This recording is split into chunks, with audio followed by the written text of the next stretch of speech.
আসসালামু আলাইকুম। আজকে আমি আপনাদেরকে দেখাবো আমরা একটি পাইলের ক্রস সেকশন কিভাবে অটোক্যাডে অঙ্কন করব। তো প্রথমে আমরা যে ডায়ামিটারের পাইল নিব ওইটা এখানে অঙ্কন করব। যেমন আমি 2 ফিট বা 24 ইঞ্চি ডায়ামিটারের একটি পাইলের ক্রস সেকশন অঙ্কন করব। তারপর এখানে অফসেট কমান্ড নিব। 3 ইঞ্চি কাভারিং আমরা দিতেছি, তো 3 ইঞ্চি নিয়ে নিলাম। তারপর এখন আমরা রডের সেকশন দেখাবো। তো রড আমরা এখানে 25 মিলি রড ইউজ করব। তারপর এটা আমরা আরো ক্লিয়ার বা সুন্দর করে বোঝানোর সুবিধার্থে হ্যাচ দিয়ে দিতে পারি।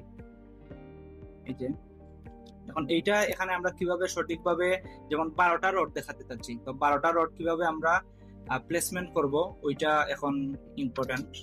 প্রথমে আমরা এটাকে এখানে নিলাম, দেন এটা সিলেক্ট করব। সিলেক্ট করার পর আমরা এরে কমান্ড ইউজ করব। এরে কমান্ড পুলার অপশন ইউজ যখন করব তখন সেন্টার পয়েন্ট নিতে হবে। এই যে সেন্টার আসছে আমাদের এখানে, সেন্টার আসার পর এখানে একটি বক্স আসবে। এখানে আমরা এই আইটেমের জায়গায় আমরা এখানে 12টা রড ইউজ করব। তো 12 দিয়ে দিলাম, দেন এই যে আমাদের ফাইলের সেকশনটা দেখানো হয়ে গেছে।